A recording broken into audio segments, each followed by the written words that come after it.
A couple of years ago, I was home alone at the time. I was still living with my family, but they had gone on vacation, and thus I had the house all to myself. Well, I had been working a lot of hours that week, and it was my day off at the time, so I had the idea to call some of the boys for some cold ones. We drank the cold ones, and at around 11 p.m. everyone decided to go home, drunk and tired. I locked my doors, went upstairs to my room and then knocked out cold, that is until I woke up from the ding-dong of my doorbell. It was about 4 a.m. if I can recall correctly. Needless to say, I was still pretty drunk. For a few seconds, I asked myself, what the hell? Not really sure if I'd actually heard the doorbell or if maybe it was just my imagination. So I decided to wait. But then I heard it again. I got up, kind of groggy, and then went to my hallway and then yelled, "I'll be right there." I headed downstairs. As I made my way down, I started to panic. What if one of my friends got in a crash or never made it home? They weren't drunk like I was when they left, but still, you never really know. Or maybe I thought it was one of them returning for something. As I got to the door, I stupidly decided to open it. Well, it was my ex. For some quick background, me and my ex didn't really end on good terms. We dated for years. She cheated and I was absolutely heartbroken, and we went back and forth like that. It literally took me about a whole year and a half to get over her, mainly by blocking her number, all of her social media and even on email. Yes, she actually tried to contact me there as well. To put it kindly, she really filled the crazy egg stereotype. Plus it had maybe been about 3 months since I finally cut her off. So needless to say, I was pretty confused. When I opened the door, I just said, hi in a really shy manner, really confused. I then asked her, "What are you doing here, Ginny?" She just said, "I wanted to see you and talk a little bit." So then I said, "You know what time it is, right?" And then she replied with, "I know it's late, but I'm on my way to school, and I wanted to stop by. Since it's on the way, I figured you'd be home alone." Now, this definitely weirded me out, because how the hell did she know that my family isn't in contact, as far as I knew? And I had my family walk her off their social media as well. So I then asked her, how did you know that?" "Oh, I just knew," she said. We kind of just paused and she asked me if she could come inside to talk. And stupidly, I said, "Okay." After coming inside, she pet my dogs, and we went to my living room, and then sat down. We talked about how we were both doing really great in life, and then just what I expected, she basically begged me to take her back. I said, no, and she began to cry, and so did I. Well, one thing led to another, and then to my room, and I guess you can imagine what occurred next. I was feeling pretty guilty and regretful as soon as we finished, and I made the excuse that I had to work the next day. She then began pleading to let her stay, and I kept saying no, which she then began screaming at me that I was using her, to which I replied some pretty mean things, and then I kicked around. So I thought that was that wrong. After about 20 minutes, I had returned to my room until I heard a pounding on my door. Pretty much instantly, I knew who it was, and I went to open the door. It was, of course, my ex. She then came inside my house without even asking me. She looked really flustered, like she had just went on a jog or something, and she definitely still looked angry. But there was one thing my gut feeling, and it was telling me something was off. When she came inside, I noticed that one of my dogs began to make a low growl at her. Now, this never really occurs, since they've known her for over 2 years, and they usually really liked her. I noticed it, but just kept my cool. I asked her what she wanted and if she would just leave already. She then just looked at me with these piercing eyes, and then said to me in a shaking voice, "Why do you always do this?" Then she got closer to me at the same time. I want you to keep in mind that she was wearing a zip-up hoodie that had 2 pockets on each side. She had her right hand free, but she had the other one in her pocket. I wasn't 100% sure, but I could tell that she was gripping something. My mind then raced, and then I thought, crap, I'm about to get stabbed to death by my crazy ex and not be found until my family comes back, almost on cue. Right after thinking this, my second dog then starts barking like absolutely crazy at her. My dog's name is Ash, and she's a pretty weird dog. She's really lazy, and she rarely ever barks at anything, and especially at people. So this, on top of my ex, giving me this really weird feeling, actually made me a little scared, to which I then told Jenny, look, I'm really sorry. What happened, but it was a mistake.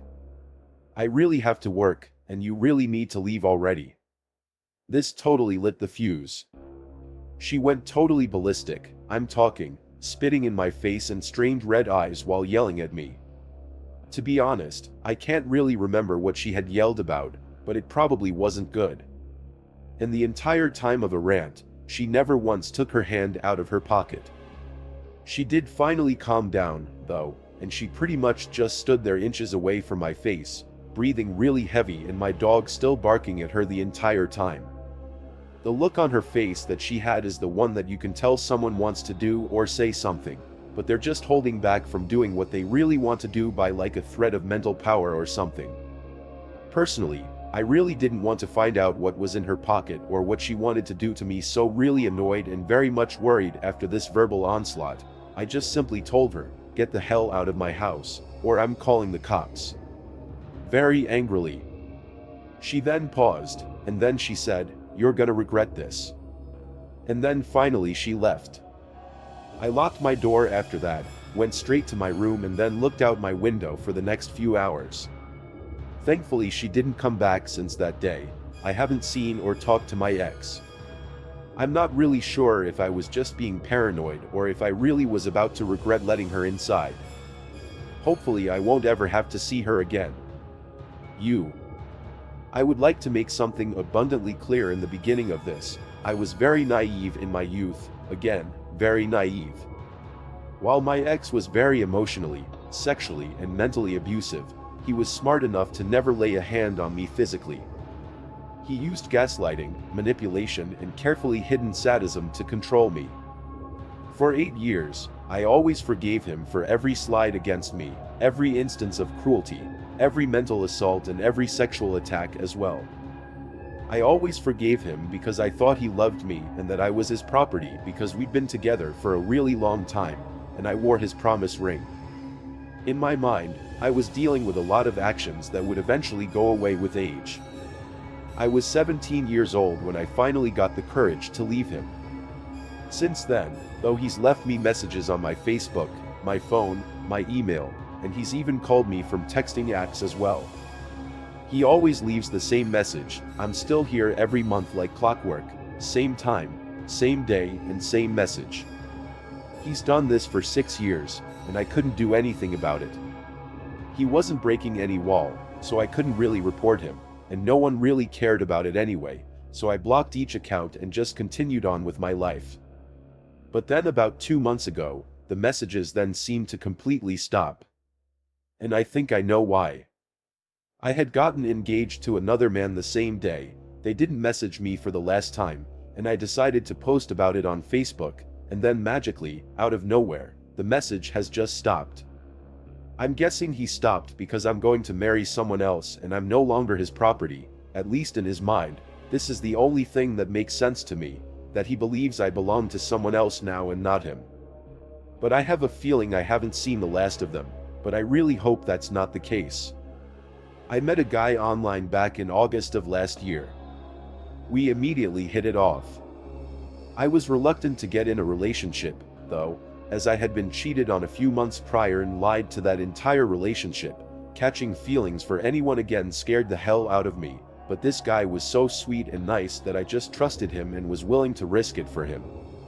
Skip to mid-September. We had both admitted feelings for each other a while before this, but he was reluctant to ask me out. I wasn't sure why, but I figured he was just waiting for the right moment, which he was because he slipped that his birthday was coming up, and I pointed out how come he's turning 19 and still in high school. Then he said that he isn't 18, he's 17 and he's turning 18 in a few days. This pissed me off, because although we've never been sexual, I'm 18, and I do not like being lied to. We both met in a place that's only for 18 plus people. He pointed out that I never directly asked him his age. I just assumed because of where we met. Despite this, when he turned 18 and asked me out, I said, yes. We lasted less than a month. He would start fights every single day over the dumbest stuff. If I took over 10 minutes to reply, he would get pissed and told me I need to tell him when I was gonna go do stuff. So he wasn't waiting for my message. He got mad that I've been in relationships before him, despite none of them turning out good, etc. So I broke up with him. I thought maybe in the future things would stop, because this is his first relationship, and he was just inexperienced. I told him multiple times calmly that things need to change, and once the fight stopped, we can try again, but they never stopped for more than a few days. One time, he lied to me, saying some girl had been flirting with him and asked if he was single or taken, just so I'd confirm our relationship, which I didn't, because we weren't dating anymore, and he got mad. I pointed out it was obviously a lie, but he insisted it happened. Only later that evening did he admit it was a lie. Eventually, I shut off my Snapchat map because I didn't want him knowing where specifically I lived, and he got mad that I didn't trust him. One of my best IRL friends messaged me asking why he was requesting to follow her. I checked his Instagram and he had started following everyone who was following me. I told him to unfollow them, because he doesn't even know any of them, and it's kind of weird. He got mad, but he did unfollow them. 2 weeks ago, I woke up one morning and he told me we needed to talk. The day after, he emailed me saying that there's nothing left to say. We're just acquaintances now, etc., etc. I told him, nah, we aren't even acquaintances anymore. He's just some crazy dude I dated, and it's his loss in the end, because he caused this by doing detective work, as he liked to put it. He said he did all this because he was curious, not that he didn't trust me, and he found lots of stuff he didn't want to, I guess, about my past relationships, because that's all he ever really mentioned. His little tangent went on for quite a while, saying he's my loss and he could have made me happy and blah, blah. I told him he never could have made me happy as money, which wasn't much, maybe, but not him as a person, not since the first fight started. I'm sure there's a lot of examples I'm missing out on saying, but in the end, I blocked him, and I hope to never see or hear from him again. But I fear, after all he's done, that he'll pull some crap from that you show. This isn't so much one encounter, but it was a terrifying experience. I've never told this story to anyone besides the police, but I've been thinking a lot about it lately, and only recently realized how much the whole thing really messed me up. So here goes. I met this guy at the bar one night. We had a great time, partied all night, and eventually ended up back at my apartment. After that night, he basically lived with me instead of the hostel he was staying at. We clicked right away, and I enjoyed having him there. We dated for about 3 months before the first night he attacked me. It was the night of my 30th birthday. We celebrated, had a blast, and passed out at about 3 a.m. He told me he suffered from PTSD and night terrors. He had woken up many nights freaking out. I was deeply passed out when I awoke to 5 quick blows to the head and face. I tried to cover myself, not knowing at all what the hell was happening. When I realized my arms were pinned at my sides, he was sitting on my chest with his legs on my arms and strangling me before I had any idea where I even was. I only remember the light fading and going black as he squeezed harder on my neck. When he let go, the blood eventually rushed back to my brain, and I remember seeing him walk to the bathroom. At that point, I grabbed the dogs and ran to my car and took off. He must have passed back out. He called me hours later, completely confused as to where I went. I told him everything he had done, and he promised me he didn't mean to do any of that. He would never do that on purpose, and he promised to seek help. I agreed to come back on the terms. If he even scared me again, he'd be gone. Exactly 1 week later, again, in my sleep, I woke up to him on top of me, but not doing anything. I slowly pushed him off and pretended to be getting ready for work. Out of nowhere, he jumped up and sucker punched me in the mouth. I fell onto the bed, and he again tried to strangle me. This time I didn't fight and pretended to pass out. He let me go once he thought I passed out and went to the kitchen. As soon as he left, I grabbed the dogs again and booked it to the car. I jumped in the car and locked it. This time he chased me. That was when I realized this wasn't some PTSD nightmare sleepwalking freakout. He was a psychopath. He was awake and very coherent. He was screaming that he'd burn my house down if I didn't come out, trying to break the windows to get into my car. As soon as I got the doors locked, I called the cops. He went back inside. When the cops arrived, I told him he's crazy and might try to attack them. When they went in, he was quietly waiting for them and went with them without any resistance. He knew what he did. It wasn't until during the trial, I found out that there was a knife in my bed. When he let go of me and went to the kitchen, thinking I was passed out, he went to get a butcher's knife and left it on the bed when he chased me out. No one can prove what he was planning, but I'm convinced he was going to stab me to death. He wasn't charged with anything in the end, because the DA pulled some fancy lawyering maneuvers and tricked him into walking right into the arms of ICE. As soon as he left the courthouse, I have to say, that was satisfying to watch. He was deported and banned from the country. He still tries to contact me on social media by making new accounts to try to get me to help with his appeal to be allowed back. Nope. He still claims he wasn't awake for any of this. I don't know what I believe, but I know I feel a hell of a lot safer with him on the other side of the globe. I've been having a hard time sleeping since then. I kind of brushed everything off and carried on with my life as if none of this ever happened. Thinking about it, recently, I realized being attacked in your sleep and coming that close to possibly being a murder victim might cause some lasting psychological damage. I am considering seeking help. I think you may be sharing the story for once, might be a healthy first step. This took place about 2 years ago, when I was 20 years old, so my memory is a little foggy. The story is about my best friend's crazy ex-boyfriend. It doesn't really affect me as much as it affected her. However, I was there for the whole ordeal. The last guy was a creep, but this one totally takes the cake. You see, my friend kind of has a type despite her being this really beautiful, cheerful girl. She loves to find guys that want her to do everything for them.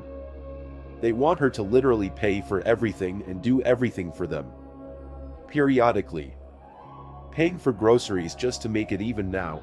I don't really have any issues with her, dating a guy down on his luck, you know, and working hard to get on his feet. We've almost all been there. That's fine. Some just have to start from the ground up, and that's fine. But this guy wasn't like that. We're talking him being a straight-up male gold digger. This guy had no intention of ever trying to better himself or his position. He was a user and an abuser, and I could tell that from the very second I met him. When I walked into her apartment, I then saw this guy sitting on her couch, and my heart fell. He gave me really bad vibes, even worse than the last. I'm not going to describe him, because, quite honestly, his looks don't really have anything to do with just how terrible of a person he was. I didn't like him, but I always played nice, because I just wanted to give him the benefit of the doubt. I thought maybe I'm being too judgmental. It's not really fair of me to judge him like that when we've just met. Well, as it turns out, my gut feeling was right, though. Fast forward a few months later, and I had moved about 8 hours away to a new school for university. My friend Emmy and her family went to a nearby city to visit her sister. So I then met them there, and we stayed a night there. We had met up and went to lunch, and while there, she then started telling me about this jerk she was dating. I had known that he moved in with her and would always borrow her car, so that really didn't surprise me. What was a surprise, though, was that she actually wanted to dump him. She was telling me how he had become increasingly more territorial, always checking her phone and literally always wanting to know where she was. He was also becoming pretty verbally and physically abusive when she wouldn't comply. Initially, she was just thinking about dumping him, and I also started to encourage her to do that. I was really worried about her safety and mental health, especially with living with someone like that. And it also seemed to sound like all of his angry outbursts were just getting more frequent. She seemed to become more determined, and she said that she planned to break up with him when she got home. I told her that when she does that, she should probably take someone with her so that he doesn't try and hurt her. She then dismissed me, saying that he wouldn't do that. And I then warned her, look, guys like this are really unstable. He's going to do one of three things. 1. Verbally attack you. 2. Physically attack you. Or 3. He's probably going to threaten suicide if you try and leave him, or maybe even all three of those, if he's crazy enough. She just laughed me off, and that was the end of the conversation. We went on with the day, shopping, going to dinner and then watching a movie. We had slept together on the pull-out couch, and it was a pretty laid-back night. At around 7 a.m. I was then woken up to her crying on the phone. I didn't really move at first, as I was really just listening to what was happening. She was then pacing on the other side of the room, then pretty much crying and begging him to stop. He was calling her all kinds of names and accusing her of cheating on him. He was screaming so loudly on the phone that even I could hear him. "You're such a whore, if you give me an STD, I'm going to kill you and your entire family." She was just sobbing the whole time, "I'm going to freaking throw your car keys off of a bridge and burn your car, you stupid whore." I honestly couldn't believe what I was hearing. Hell, I still don't believe it. My memory is usually crap, but I remember it clearly. I then got up and then took the phone from her, then doing something that I probably shouldn't have done, but thankfully, it didn't really have any repercussions. And then I started screaming at him, "I dare you to touch her car. Do it, touch it, and you're going to jail. I'm a witness. Now, go ahead and try it." Little boy, I hung up the phone and then threw it on the bed, then asking her, what the hell happened? Apparently, since she didn't answer his phone call at 4 in the morning, he assumed that she was cheating on him. He kept calling back. One of the times I answered, I told him to stop, or I'd call the police for harassment. When he kept going on, I really didn't know what to do. She was a mess, and I was way too angry to think at the time. I went into her parents' room and I woke her mom up. This may be weird to some, but I've known her since we were kids, and I'm really close to her family. Also, her mother, the night before, actually tried to beg me to get them to break up. Her mom is very kind and really involved in her life, and her friends' lives as well. So while this may be weird to some, it's pretty normal for us. I told her mom what had happened, and while doing that, her dad woke up, and he was immediately furious. Her dad stepped in, answering the phone and threatening to call the car in stolen since it was actually his name that was on the car and not my friend's. He then told the crazy boyfriend to leave it at the apartment. Right after all of that, I go home. On the way home, I decided to call her, and she told me that he was texting her saying he was going to kill himself if she left him. She was starting to feel guilty and actually scared he would actually do it. The cold-hearted part of me told her to call his dad and tell him, in my mind, it was his family's problem, not hers. They really need to help him if he's having mental distress. I mean, it's not her fault. Unfortunately, they dated another 5 months after this happened. What got them to break up? Not the abuse, not the crazy, not the fact that he had a warrant out for his arrest in Florida for a traffic violation, or the fact that he had a relationship with a minor there as well. Not the fact that he had a crazy ex-girlfriend who went to my friend's city and threatened to beat her up for him. Not the fact that he would shoplift hundreds of dollars worth of items from Wally World. Nope. They broke up because he ended up going to jail. I don't remember why, button. I'm pretty sure it was the shoplifting. I could ask her. And I don't like to bring him up to her. It's been about a year or two now, and she's raising his dog that he had gotten as a puppy before he was arrested. That really worries me, that he may come back someday for his dog, and knowing her, she just might go back to him. I'm pretty sure he hated me, or still hates me, because I threatened to call the cops on him, and if I have to, I still will. I'm not really sure where he is now, if he's still in jail or if he's out, not even sure what state he's in. No matter where he is, though, I just really hope he stays the hell away from my friend and for good. My husband had dated a beauty queen title hoarder, whom he had broke up with long before we ever met. However, I was the first really serious girlfriend that he had dated after they broke up, and well, once she knew about me, our lives became a living nightmare for a while. I guess she always figured that he would go back to her because she was so beautiful. And on top of being really crazy, she was also a narcissist. Anyway, we start dating, and then the phone calls start. She would always call over and over all hours of the night, forcing my husband to then switch off his phone. So it escalated. I began to start getting flat tires on my car. Then I started noticing random dents in my car as well.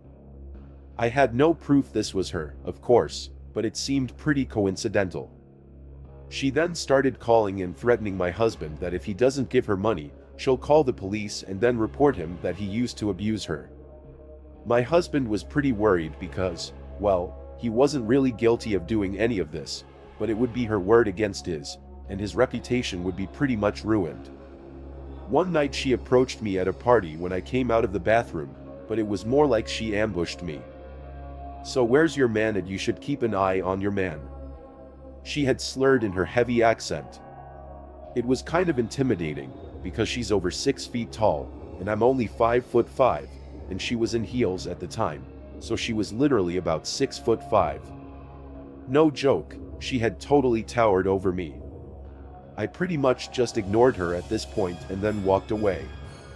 But then she followed me, not really saying anything, though. Just kept at the pace and walked beside me, sort of bending forward to be more on eye level with me, looking straight at me with really crazy eyes, but walking and grinning really creepily. After that happened, we pretty much just stopped going to any kind of events if we had any inkling that she would be there as well. However, we did attend a funeral for a mutual friend of ours. During the reception, I was talking to a couple that I knew, and she just walked up right beside me and stood with us. She pretty much just stood there, as if part of the conversation, not talking, just standing there and listening to our intimate group of 3. She was completely nuts. I didn't want to cause a scene at a funeral, so I walked back to my husband, who had just been talking to the man's widow. That was the final stroll.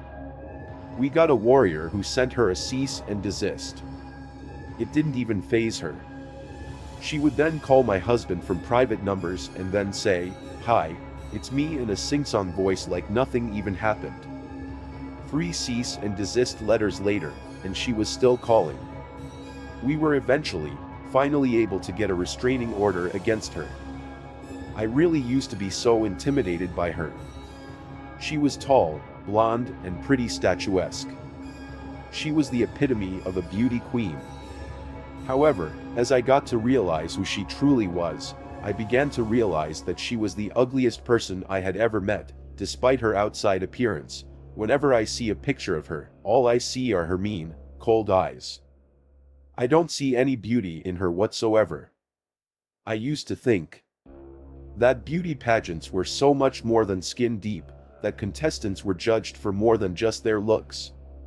However, in this case, I was so wrong. I also found out that we were apparently not the only ones who had to file a restraining order against her. We haven't seen her in years since this all happened, although we still, to this day, continuously get these fake Instagram follow requests that we know are her. I know this because she's actually dumb enough to always have herself as a follower, or her brother, or she'll follow random people in our lives, like my husband's colleagues or my mom, which is absolutely insane to me. I just don't know why she won't let go already. My husband and I have a baby now, and I'm always vigilant. I honestly, really don't know what she's capable of. This woman once had the whole world at her feet. She had a platform that would have given her opportunities that the rest of us might never have, but I guess she just wanted money. With the minimal amount of work involved, all she ever did was cheat and use people. It's awful.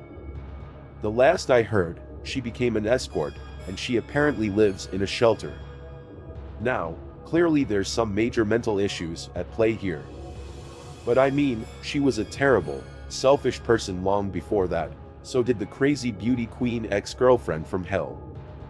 I really hope you get the help that you need and that me nor my husband ever see you again, please.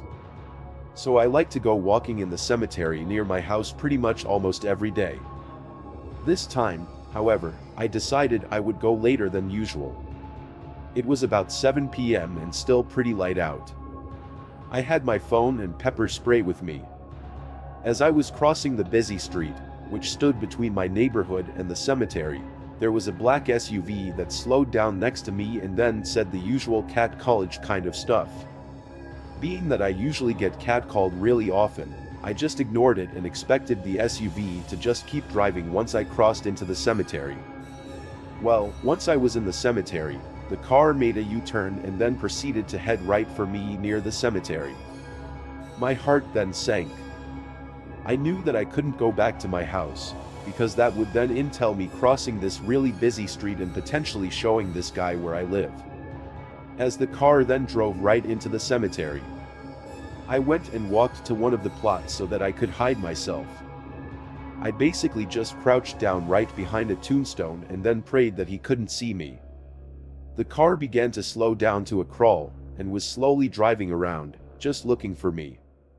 I just stayed hidden, and soon enough, the car drove away. I waited behind the grave for a while after that, because something just told me to stay a little longer. Sure enough, 5 minutes later, the SUV returned. I know it was the same car because of the bumper stickers that was on the back of it. Not only was this the same SUV, but it was also back with another car. Both of the cars were just swallowed driving around where I was. The driver of the car was yelling something along the lines of, "Hey, you whore, I'm gonna find you." And let me just tell you, I was totally terrified. Thankfully, both of the cars went out of sight really far back into the cemetery. That's when I saw my chance. And then I immediately sprinted right out of the cemetery and then ran across the street. I got home safe, but I just kept replaying what could have happened to me if I had done something different. I know I wasn't hurt, but I just can't get it out of my mind. What could have happened? My city has a really bad, known human trafficking problem. So as you can imagine, I'm understandably pretty terrified by what could have happened. So whoever that was in the black SUV, I'm really glad you didn't succeed in whatever you were planning for me. This happened around 2004. I was 13 years old and hanging out with two of my really good girlfriends, who are about the same age as me. We had went swimming at one of their houses for a while, and then we decided to go for a walk. Walks were something that we did pretty often, and we would sometimes go pretty far. This time, though, we didn't really go that far at all, which I'm really glad for, because we definitely needed the energy. They lived a bit down the street from our local library, and there's a cemetery right near it. The size of the cemetery was a mix between medium and large. We would wander past or through it on our adventures pretty regularly. It was starting to get dark, and we figured we should go back to the one's large house to change into our pajamas and maybe watch a movie before bed. We were almost there, walking on the sidewalk right next to the cemetery near the intersection where we needed to cross. There was a red light at the moment. One car then crept up right next to us. The left side of the road was on our side of the sidewalk, where we're now starting to walk against traffic. Now we were trying to walk a little faster, getting a little uncomfortable that this car right next to us was keeping our pace. The car was filled with about 3 guys that were definitely much older than us, maybe in their late 20s, if I had to guess. They started to catcall us and then invite us into their car. Then one of them said, "Come on, ladies, why don't you take a ride with us?" My one friend decided to tell them off. The men were now screaming at us, and as the light turns green, they pull right into the lane, avoiding oncoming traffic, and then go right through the green light. We stopped walking because we're watching these creeps drive away from us. Nope, they bust a U-turn, and then speed back towards us pretty much immediately, head on. The friend and I scream for our third friend to start running. She's an idiot and not moving. So we grab her hands, and then we book it right into the cemetery. We start running as deep as we can, and then we start hiding behind the headstones. I was behind one of the headstones by myself, and my smart friend was behind another that was a couple few feet away with the other. She actually had to put her hand over our idiot friend's mouth because the stupid ass wouldn't shut up. She kept whispering that she didn't understand why we were so scared and hiding. The idiot finally kept quiet, though, when she had then heard the car door slam from where we ran from. 2 of the 3 creeps from the car were now entering the cemetery. They had then started calling for us to come out. We had then heard them saying, "Come on, we just want to have some fun with y'all." They then started saying really disgusting things and what they were going to do to us when they found and caught us. They then began checking behind all of the headstones, making really loud noises in the hopes that we would scream and reveal where we were. I could then hear my heart just totally pounding. They were getting closer. I was thinking of all the ways that I could run, and maybe how I could fight back if they catch me. But I was really scared for my friends. They were a few rows away from us when we all heard the third creep then call out to them to just give up on us and to just come back to their car to complete their beer run. They had also referred to us as little sluts. I know such class.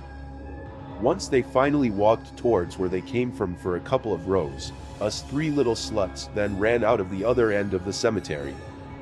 So damn fast we ran across the street and we hid in the first bunch of bushes that we saw that seemed pretty thick enough for what felt like an hour. We wanted to make sure that they actually drove away and weren't just circling around until we emerged. After our time in the bush, we all ran back to the house, and then we all collapsed behind the log door. I have no idea what those men were planning to do with us, but I'm really glad we never found out. This happened about 2 years ago.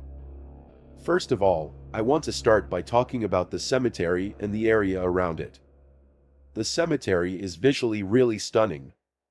It has a completely open area where you can see all of the graves around and into the distance.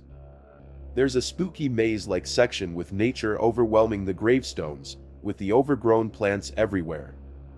And there's also a large church that's located at the far end of it. It's really eerie, but also very beautiful at the same time. But before this incident, I never really cared about this graveyard all that much.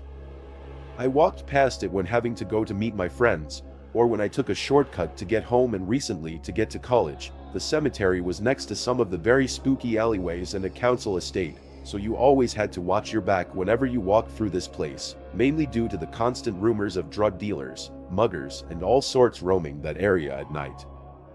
Nevertheless, the cemetery didn't really seem that interesting to me, that is, until one of my friends told me a bizarre story involving his brothers and their friends during the night. The brothers and their friends used to play a game inside the cemetery. I don't recall my friend telling me exactly what the game was, but it's not that important to the story. They were just being typical teenagers causing mischief to make the day worth it. Since the district had the excitement of watching grass grow. After about 20 minutes of doing their little game, they then began to notice something off. The guys began feeling like they were being watched or something. The atmosphere itself began to turn dark and bleak. Tension was among themselves because they knew they weren't alone anymore. And soon enough, one of the guys saw it. It was a person. This person was wearing a cloak, and he was holding something. The person was crouching under the gravestones and was silently trying to move from one to the other, trying to get closer to them, while one of them happened to notice it, and he then informed the others of the situation. They turned all of them, and before any of the others could spit out a word, the cloaked man then began chasing them, holding a hammer-like weapon in his hands. The guy was insanely fast, according to my friend, but due to the adrenaline rush and the sport background of his opposing forces, the teenagers were faster. I don't want to make their story any longer, so I guess I'll just finish it by saying that they eventually jumped over a really large fence, and they managed to escape the cloaked man. The second they jumped over, a large thud was then heard and the fence was pushed forward. The cloaked man had hit the fence with his large hammer, and he was pretty close to cracking open a skull. After that happened, they eventually got home, and two of them told their brother, which was my friend. Now, at first, I didn't really believe this story, and neither did any of my other friends. The friend named Sam, who's the one that told me of this story, doesn't exactly lie a lot, and he seemed pretty serious when he told me. I was thinking that his brothers were just lying to him, but I thought, you know what, screw it. I'm gonna go see for myself if this cloaked man is really there and you guys are coming with me. After about a day of presenting my friends with a little adventure idea, I began planning where we should meet and how we're going to do this quest. Suddenly, my friend David sends me a text.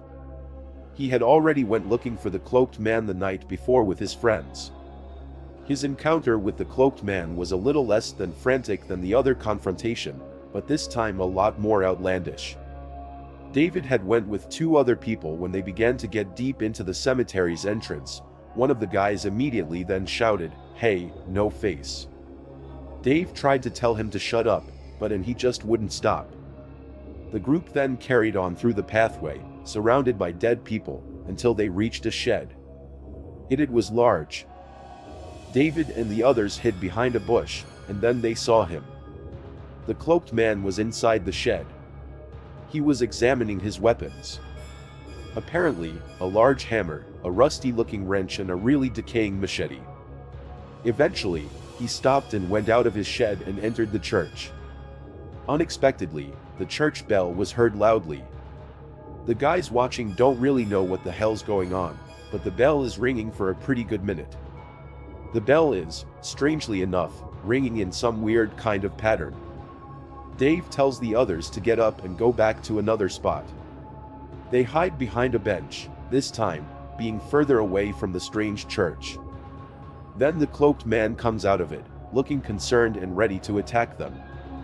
He has an axe out panic, then rushes through everyone behind the bench, making everyone involved to quickly agree to get the hell out of there. They try to sneak out of there, but David keeps his eyes on the cloaked man. What the cloaked man does will give my friend various amounts of what the hell kind of thoughts forever. The cloaked man then stops dead in his tracks, and then he just falls to the ground. What's he doing? He's crawling around the gravestones very rapidly, going from one to the other. However, he's not just doing that alone. He's also making noises. The cloaked man is then spewing out growling-like sounds, and begins to conquer the frigid, emotionless graveyard. Then abruptly, he then gets up, and then he smashes one of the gravestones with his axe without any reason whatsoever, and then he lets out a really haunting scream up to the skies, and again, without any reason, David, at this point, pretty much says, "Screw hiding." And they all run away. The cloaked man doesn't chase them, just looks into the distance. When he finally finishes story of discovering more about the cloaked man, I thought that there would be no point in going there. Now we all know that this cloaked man is a freaking weirdo that preys on teens and poor, short-lived gravestones. I mean, what else could you really find out? Well, I'm really big on adventure, so I thought that me, David, Sam and many of the others should go and explore a little bit more and see what we could find out. I just really wanted to see what else this guy does. So a few days later, we have our team. It was me, Sam, David, Charlie, and Mike. Charlie's just a fat slob. And Mike, well, he's the witty one of our group. So we all decided to meet up at the local tube station at daytime. Yeah. We were going to go and nighttime at first, but everyone was stout, so we went during the middle of the day. Instead, We slowly began to walk through the empty alleyways and the council houses until we got to the gates, which were locked. We then jumped over, and that's when we began our adventure. Sadly, Charlie and Mike just weren't having it and climbed back out. They weren't going to go anywhere, though. They were just going to wait for us. We wanted them to come with us, but after about a minute, we just left them and we walked through the large pathway with the gravestones all around us. 20 minutes went by. Nothing was happening. Instead of going straight to the shed, we decided to take another round. All of us had went through the claustrophobic maze-like section where all of the gravestones were pretty much just covered with plant vines. We began walking around and we began arguing amongst each other. Sam was really bored and wanted out. Dave didn't really care that much, but I wanted to go back to the open and try and find the shed in church. About 5 minutes of pointless arguing later, and we suddenly hear footsteps. We began looking around. Nothing. Dude, get your phone out. Sam says to me, "All right, man, wait a sec." I reply. So I get my phone out and unlock it, and I go to the camera. I'm pointing at the remoteness with my iPhone, but nothing is lurking in the distance, at least not in our vision. We knew someone was near us, so we began to frantically walk right through this maze. Sam wants me to begin recording, so I decide to do just that. Since nothing was happening again, the recording just becomes a really dragged out video of us just walking around like idiots and then looking in every direction. I switch the damn phone off at this point, and we just begin to go deeper into the cemetery. It gets darker and darker and tighter and tighter. Then I see it. The cloaked man is following us. I finally saw him. It was when I looked behind and I noticed that he was hiding behind a huge angel statue. He was ridiculously close to us, guys. I see him behind us. Let's get the hell out of here. I'm shouting, "Are you sure?" Says David, David being the pretty confident and curious guy of our group, then walks back and actually tries to catch the guy. Now, I didn't want this crazy guy to pop out and get us, but I wasn't going to leave my friend. So we all went behind the statue. He was gone. Sam got pretty paranoid, and he wanted us to get out. He had a really crawly feeling that the cloaked man was staring at us, but we just continued on being the idiots we were, and that's when I spot him again, right on the other side. He was a little bit further away from us this time, so I wasn't as scared, but I could definitely see him trying to get closer, blending in horribly with the trees. I started freaking out. David and Sam had noticed something moving, so we ran about 30 feet away and trying to hide. The cloaked man was now going in the other direction, and he entered the church, which was pretty noticeable where we hid. Then we heard those bells. David had confirmed that those bells were the same ones he heard the other night. Then the cloaked man came out, and with his really huge axe, without any hesitation, he charged at our direction. Let me just clarify the locations by saying that we were still in the maze-like area of the cemetery, but we could still see the open area in the distance where the gravestones and church were at. So he was far away, but charging our direction. He knew where we were. Even though we were hiding and nowhere near him, he still knew our location. He didn't change directions or anything. He just sprinted in one line with his axe in both hands. When I realized that he was getting closer and closer to us, I then yelled, "Run," and we booked it. We ran, and when I looked behind, he was right there, ready to swing at us. We didn't want to split up, so we ran around the maze until we finally found a pathway with large hedges on the side. There was no going back. We all ran through the path, but after running down this path, I was beginning to have a heart attack. When I looked in front of me, I felt so much fear I was already beginning to lose hope. It was a dead end. Me and my friends were greeted by a large shed at the end of the path. There was no way to get inside of it and no way to climb on top of it. We had the feeling of dread just totally taking over our bodies. We waited a few minutes, and surprisingly, the cloaked man didn't come. We silently went the other direction, and we stumbled back over the overgrown plant gravestone maze. We looked everywhere, finding broken tombstones and ripped up branches all over the place. There was silence for about 10 minutes when we looked in every direction again, hoping the cloaked man was gone. All of us were sneaking around until we finally got out of the maze, and the claustrophobic feeling of that horrible area then disappeared. The mundane gray clouds that had suddenly appeared made the open cemetery look even more disturbing and bleak than it already was. As we continue to walk on, we then hear a thunderstorm, and it sounds like it's going to rain.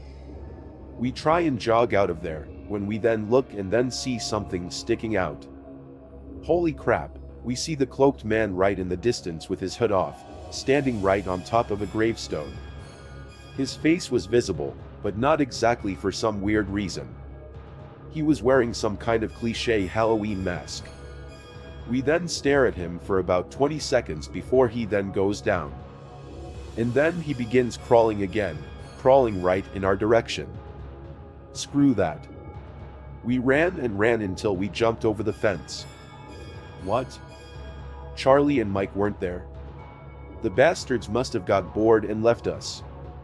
But I guess we can't really blame them. After all of that happened, we were so freaked out that we decided to never go to that cemetery ever again. We eventually made it home, and that was it. The next day, though, I walked through street and I noticed the cemetery on the left side of it, and I then saw red tape, and then police inside of the graveyard right next to the church. I really wish I would have asked the police officer what was going on there, but I was just way too freaked out to ever go back there. Even with the police there, I never did find out what happened there, and now that I think about it, I don't really think I want to know. There were apparently rumors that the guy that was stalking and chasing us was really just the caretaker wearing a mask, and that he was really just trying to scare people who went to the graveyard just to mess around. So the police investigation probably has nothing to do with the cloaked man, at least I really hope not. I want to start off by saying that everybody in this story is safe, but it's one of the closest calls that I've ever had in my life, and I feel like I have to tell my story in order to raise awareness. I live in a major city in practically the pit of hell state. Born and raised here, and I'm very familiar with my surroundings. I'm also aware to the fact that my city is one of the worst hubs for human trafficking, and living here can be very, very dangerous. Despite all of this, I've really taken pride in knowing that I can do everything I can to remain as safe as possible. I mean, I've had close calls before, so I'm always pretty prepped at the time. I had 2 things of pepper spray, one in my favorite jacket pocket, and one Velcro to my desk at work. I also had 2 trusty pocket knives, one always on me, and one in my car door pocket. Oh, and my taser literally never leaves my bag. I avoid shady situations at all costs. And despite being a really small lady, I really know my stuff. Yay for self-defense classes. My point in telling you all this is I'm a very pairing with small chihuahua, and I still got into a really scary situation. Alright, on to the story. It's summer, and it's hot as hell.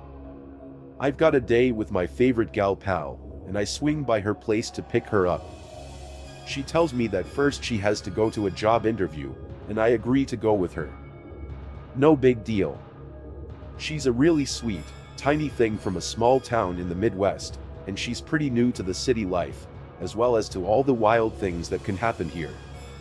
As we drive into a different city, I ask her about the job. Oh, it's a modeling gig. Oh, cool for who, I say. I found an ad on Craigslist. It's just sport clothes. The Craigslist thing sets a really small but distant alarm off in my head, but I just push it to the side. Where the heck are we going anyway? I say, when we then pull up to a Starbucks a bit outside of the city. The alarm in my head becomes a little less faint at this point. Just relax. I tell myself. I've gone to legit job interviews at coffee shops before. There's always been a good reason. We arrive first, still kind of late, but end up waiting about 15 minutes, kinda weird, but Kat's relieved that we're not the rude ones once she then gets a text saying he's here. I look around the Starbucks and outside of the parking lot, trying to figure out who the mystery man can be. when I then noticed a tall, well-dressed man step out of a black SUV. The man then smiles at us as he then approaches us, and I figure that's gotta be our guy. I could have sworn though that the SUV had been parked there for a while. I asked Kat if she wants me to step in line to grab her a drink, but she practically begs me to stay with her. Okay, I can do that. I don't think it'll look very professional, but I won't protest. The man who goes by the name Jack then leads us to an isolated table outside and doesn't really say much about my presence, other than it was okay for me to be there. I get on my phone and I shoot a text to my fiancé, explaining where I was and what I was doing. He shoots me back and be careful, and I pretty much just sit there to watch the show. Jack had this really strange accent that I just couldn't place my finger on. Looking back though, I'm not even sure it was real. He starts asking Kat the usual questions, and I notice she's absolutely bombing the interview. She doesn't have much experience and didn't really bother to bring a portfolio. But despite this, he doesn't really seem to care. The alarm in my head now is much louder than a whisper, but it completely blares when he then asks her if she'd be comfortable doing lingerie shoots as well. Dear sweet Kat says she doesn't have an issue with it, but would prefer to mostly do sports clothing like they had discussed earlier. She asks to see some of his work, and he then pulls up a lingerie Instagram, all lingerie, no clothing at all. He holds it in front of her face, and then pulls it away pretty much immediately. And when she asked if there was going to be more that she'd be doing, Jack says that was it. And then just kind of hurries the conversation along.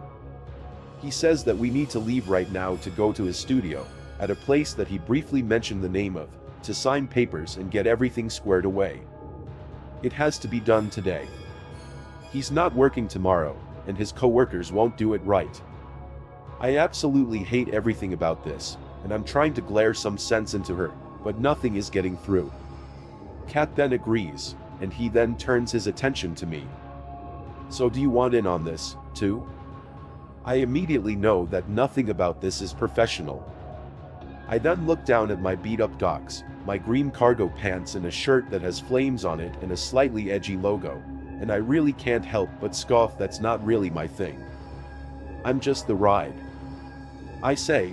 He kind of just studies me for a second, and then he says, we can all ride with him, then directing all of his attention to Kat.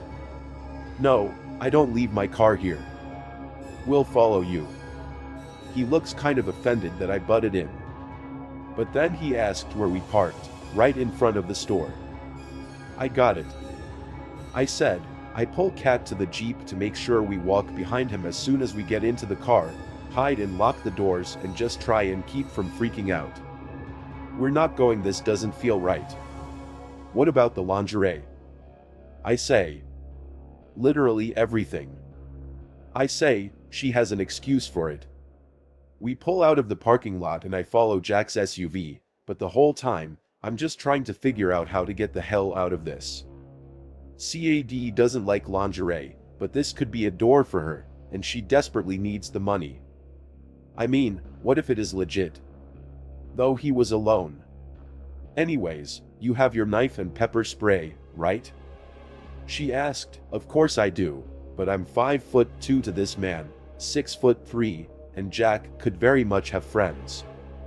And I mean, I don't want to possibly kill or be killed. I realize now, Kat is totally bad shit. We drive along as I try to talk to her, and we start driving out into the desert, pretty much the middle of absolute nowhere. I notice that there's a divider in the road that prevents U-turns, and I get a really eerie feeling that Jack knew to take us this way. I'm absolutely desperate at this point. I pull out my phone and snap a picture of Jack's SUV license plate. I upload it to Snapchat, where all of my friends can see it. Kat storms, getting uncomfortable once she then realizes how far we've driven. The name of the place he mentioned springs back into my head, and I know it's familiar from somewhere, a commercial jingle that was distant but catchy. It's a restaurant or hotel or something. He wouldn't have a studio there. Please just look it up, I tell Kat. So she does. And guess what? It's a casino. Now, Unless this man had rented out of space, he wouldn't have a studio there with the information he gave us. It was totally inconsistent. Kat is totally freaked out at this point. I tell her that this really isn't uncommon, and he was trying to confuse us the entire time. Throughout the entire interview, she had a confused and hesitant look on her face, like this wasn't what she was promised or expecting at all. Kat finally agrees that we need to get the hell out of here, and I start to breathe easy again. I notice that every 5 or so minutes there's a break in the medians. It's a rough, quick stop and turn around. But it'll just have to do. So I do, and we absolutely gun it. CAG gets a call from Jack, and at first she ignores it. I convince her to call back, but nothing. It was like the number had blocked her or it just didn't go through. I then tell her to screenshot the ad on Craigslist, but she can't find it anywhere. It's like every trace of Jag just magically disappeared. We go back to Kat's apartment, and I tell her she needs to report it immediately. She promises she will, but she'll do it later, because she doesn't want her husband to know. He didn't even know that she had this interview to begin with, and she didn't want him to know what happened. If I hadn't driven her, she would have gone alone without ever telling a single soul, and who knows what could have happened. I tried not to scold her too badly, but I just wanted to remind her that our city was very different from where she's from. It's really dangerous out here. So sweet Kat, I hope you're a little more awakened to the world, and I'm really sorry for that. It's been a few months since we split ways, and I'm still worried to death over all the oblivious, crazy things that you get into. Since this incident, I've now upgraded the 3 pepper sprays, and I now have a new pocket knife that I can carry around everywhere. I'm almost 4 months pregnant, and I'm now finally ready to get the hell out of this dangerous city. Please everyone be safe out there and be damned careful with Craigslist, and to Jack, if you're really the scary guy that my gut dinged you to be, screw you, and let's definitely not encounter each other ever again and again. Guys, please be careful everywhere and anywhere, and always trust your gut. Perhaps I'm overreacting, but something happened today that I want to share and hear your thoughts on. A friend had forwarded me a Craigslist ad for some dolls with a decent amount of extras for $50. An exceptionally good price for how much stuff it was. I sent an email back, but got no response. So I just thought, oh, well, someone probably beat me to it, I guess. At 9:45 p.m. I then got an email back that then said, sorry, I've been out all day today. Where can you pick it up? Sent from an iPhone. I responded, I could pick it up tomorrow. What time and where do you want to meet at? Got no response, so I went to bed. The next morning, I was really dragging from the time change, so I didn't really check my email until about 10 a.m. There was an email from the person that then said, I waited at the chapel school for about 10 minutes, and you're not here, so I'm gonna leave once again, sent from an iPhone. I write back that I'm really sorry, but that I didn't get any emails last night before going to bed, and I literally just got up, so I didn't know I had an appointment. I'm happy to come by your home if that's convenient. It's only a 30-minute drive for me. She emails me back saying it's fine and that we can meet in an hour at the school. I decided to Google it and find that there's actually 2 chapel schools in the town, so I sent another email asking which one it is. Deafening silence. Now, since I had already stood her up once and potentially missed out on this really fantastic deal, I was going, so I jumped in my car and sent another email saying which school that I picked from the 2 that I listed and that I was on my way. I get there, and it's the weekend, so the school is obviously going to be closed. I never got an email back specifying which exact school it was, so I was just really hoping I was at the right one. Within about 5 minutes, a black SUV pulls up next to me with a really pleasant-looking couple in their late 30s and 2 large dogs in the back seat. The man is driving, and he stays in the driver's seat. The woman gets out holding a really large closed box. She says that if I want to, I can look through it first. As I was handing her the $50, The woman is still talking, and we're standing at the right front fender of her SUV. I can see the guy now get out of the car and walk to the back of the vehicle. I thought that maybe he was just checking on the dogs from the back hatch. But no, he walks around the rear of the vehicle and then comes up behind me in my blind spot. I kind of just turned to look at him with a really startled look, because I just really thought it was odd. He has this really blank looking half smile on his face and he won't make eye contact. My skin started to crawl. I got that really sinking feeling deep in the pit of my stomach. I then became acutely aware that there was not another soul around us. There's literally no reason for him to have gotten out of the car and come up behind me like that. The transaction was over.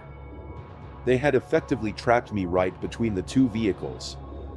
I threw the box in my car while keeping an eye on the guy, and bolted the hell out of there, if his intent was just to keep his wife safe during the transaction. Why did he wait until the money had been exchanged to get out of the car, and why go the long way around the whole car just to come up behind me, when the shortest distance to his wife was around the front, where we were closest to who goes to the trouble of loading two really big dogs in an SUV for a 3-minute ride? I honestly, really think the dogs were meant to be a distraction, but I'm not really sure. I honestly wonder if this was a dry run for a kidnapping, and then they just got cold feet when they saw it wouldn't be an easy target. It was seriously creepy. Now, I'm not the type of person who sees danger behind every tree, but there was definitely something off about the whole thing. Anyway, I'm really fortunate that I got away, okay, but I still can't help but wonder what they were actually planning to do. Maybe it's for the best that I never find out. Back in early of 2014, I was 18 years old and started browsing the world of Craigslist. I had responded to an ad in the personal section, and then I started texting this woman. Now being 18 years old and unfamiliar with how Craigslist actually works, I didn't really see an issue with meeting her up on a red roof. I also didn't really think there was anything wrong with her asking for donations. Again, 18 years old and really stupid, I figured donation meant optional. Again, stupid, I know, but just to be clear, she never gave me an actual price, nor did I tell her I had the money for her, so I set up a time to go meet her. I left my house to head to my GED class as usual, but walked to the red roof instead. It was pouring rain out, and it was really warm, so by the time I got there, I was all drenched and really sweaty. I knocked on the room door that she was in, and then she answered. Her attire itself should have really alerted me, but let's say it again. 18 years old and really stupid, she invited me in, and I asked if I could use the shower real quick. So I get undressed in the bathroom and hop in the shower. And then she started taking off her top. And then I told her, that's okay, I won't be long. So she then goes and waits on the bed while watching Steve Wilkos. I then get out of the shower and wrap a towel around me. I came out of the bathroom, then look at her, and I asked if she was ready. She sprawled out on the bed, and then she says, donations are due up front. At this point, all of the red flags that should have gone off did, as I then realized the situation I was in. My face then dropped as I faced the TV. I nervously told her that I didn't have any money. She then got up, and then she started screaming at me, and then she threw my clothes and bag at me. I got dressed, and I actually apologized for wasting her time. So I leave her room and I start heading back to my GED class. Before I was even out of the parking lot, a guy in a green car calls me over to him. I tried to ignore him and just walk past until he then shouted to get my attention. So I then walked up to the driver's side of this guy's car, and then he starts talking to me. Now, this guy looked absolutely sketchy, and I figured he was just the woman's pimp or something. So he's now talking to me with his left arm upon his door and his right arm down at his side, and he's actually holding a freaking pistol. At this point, I'm almost certain that I'm going to get shot. He says to me, so why would you come here knowing you don't have any money? I explained as calmly as I could that I really wasn't aware of the situation. The guy pulls up his freaking arm a little bit to show me his gun, and then he says, I have messages between you two, saying you have money for her. Now, like I said earlier, I never once told this woman that I had any money for her. So this guy decides to lower his gun, and then he says to me, you're really lucky. You came to one of my girls. Other girls would have stabbed you with a broken crack pipe. I see you're pretty young, so I'll let you off with the warning this time. He then began motioning me to be on my way, but you can bet your ass that I kept looking behind me just to make sure that I wasn't about to be shot from behind. After that happened, I never met up with anyone from Craigslist ever again. My wife and I were looking for a used car on Craigslist, and we actually found one we were really interested in. We contacted the seller and told him we could meet him at a very pummeling mall in about an hour. He then responded that he wouldn't be available until after he got off work at 5, so we agreed to meet him at the mall at 5:30. We arrive at the mall a little early, and we soon get a text that he's running late. So we wait and wait and wait, and then finally get a text from him saying he'll be there around 6:30 and that he should really be getting there really soon. This was in late fall, so it was already getting dark, and we were really starting to worry that the mall wouldn't be as busy soon. A little while later, he sends a text that we should meet him at another address about 30 minutes away in a much more dangerous area of the city. I look up the address and I see that it's a casino and gas station right off the interstate. I figured it would still be pretty busy around 7, so we head over. We pull into the parking lot, but I don't see the car. My wife finally says, "Is that it?" And then she points to a mid-size SUV hatchback. From the way it looked, it seemed like it was the right car, but it was in a really dark part of the parking lot. It was actually squeezed right between some parked 18-wheelers. Now, as two really small, petite women, we were very wary of going over there. We locked the doors and then drove over. It was definitely the car, but it was parked in the darkest, most reclusive, least visible spot in the entire parking lot with the hatch wide open. No lights were on inside of the car, and there was no one around or in the car. I stopped for a couple of seconds to see if someone would come and greet us, and when no one did, I just drove away. I had parked under the casino sign, right next to the entrance of the parking lot. And then I text the guy my location. He responded with, "I'm right over here by the semis. Come on over." We pretty much left right away. It was just way too weird. I don't know what he was planning, or if he was actually even going to sell us the car, but I'm really glad I never found out. A couple of years ago, I moved with my family right before I started college. Unfortunately for me, it was kind of far from the university that I'd been accepted to, so I had really been trying to find a place that was really close to my university. My dad had helped me, and he showed me an ad that he found on Craigslist. There was a really nice looking house for rent, and it was pretty close to my university. I decided to set up a meeting and go check the place out. I showed up in the afternoon, and unfortunately, I was all alone. My dad said that I was an adult and a big guy, so I shouldn't really be worried about meeting this guy, this really old man, then greeted me, and then he says, "You're gonna have to follow me to get to the house for rent." I was really confused. And then said, "Your ad said this was the house for rent. Why do I have to go somewhere else?" He then says, "This is my house. I'll take you to the one that's for rent." I'm a little concerned at this point, but followed him to his other place. I figured if things didn't look right, I could always just leave. We get there, and I noticed the house looks really bad, and it looked like people were in it. I also want to add that I didn't see any other cars around. So this seemed really odd to me. "Hey," looks at me. And then he says, "Don't you want to check it out?" I don't know. This isn't what was in your ad. And it looks like there's other people here. He tells me that it's just other people that are checking it out as well, and I could just join them. Something just felt really weird about this entire thing. And I told him I wasn't interested anymore. This place looked like it was in really bad shape from the outside, and it appeared to have a lot of people inside of the house. When he asked me why I wasn't interested, I told him that it was just too far of a drive for school and work. He then got mad at me and then accused me of wasting his time. I said, I'm not the one advertising a house, and then telling the person that it's not the one for rent.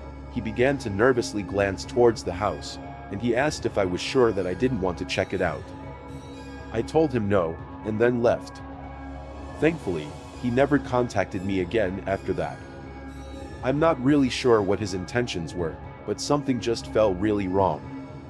Maybe he really was just trying to show me the house, but I really didn't like that. He liked to me about the house to begin with, and that there were also other people inside of it.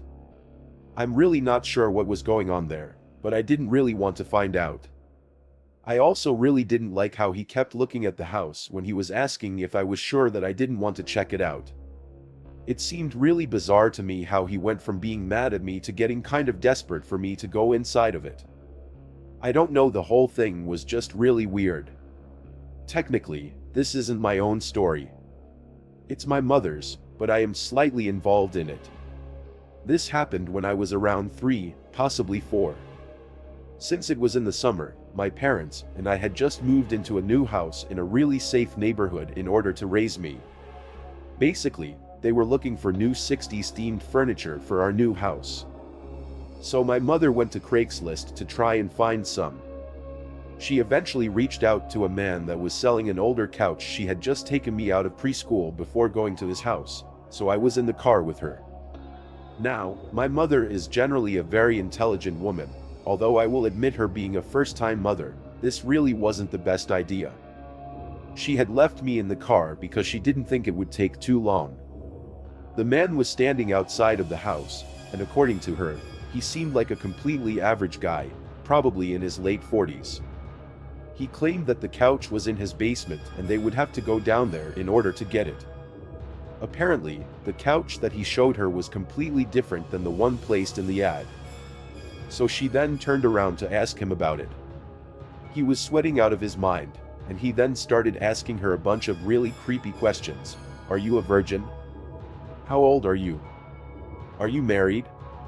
My mother quickly left after that, and she claims that he actually chased after her. She then drove away as quickly as possible.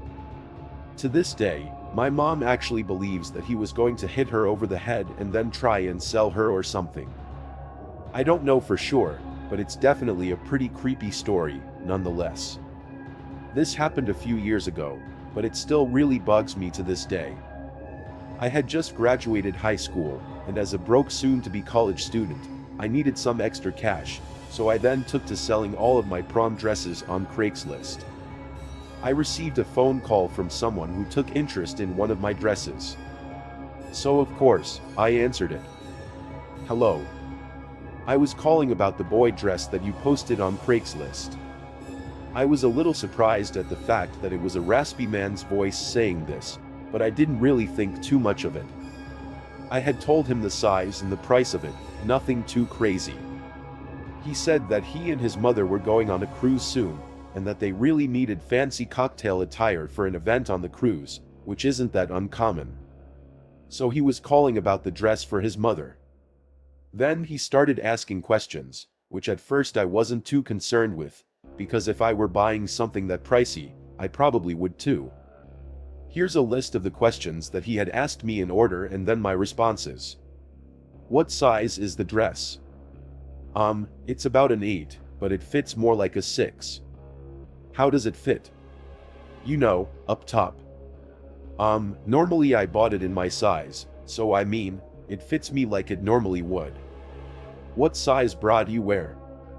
I'm sorry, but that isn't really relevant. Well, I was just wondering from our mom, you know, yeah, well, your mom should probably know what size dress she wears before she shops for them. Is it a tight dress? Like, was it really tight on you? Can I see pictures of you wearing it? I can't even form a sentence before he continues on. And what about panties? Would my mother be able to wear panties? I mean, if you even wore any with it, I imagine you didn't. Your voice is so seductive and slutty. Are you a slut? At this point, I was so appalled that I couldn't even get the words out of my mouth. Everything that he said came so fast. I quickly told him that he was really disgusting and to never call me again. I deleted and blocked that number. Deleted the post about the dress and also my entire Craigslist account. So, yeah, I really don't think that I'll ever get back on Craigslist.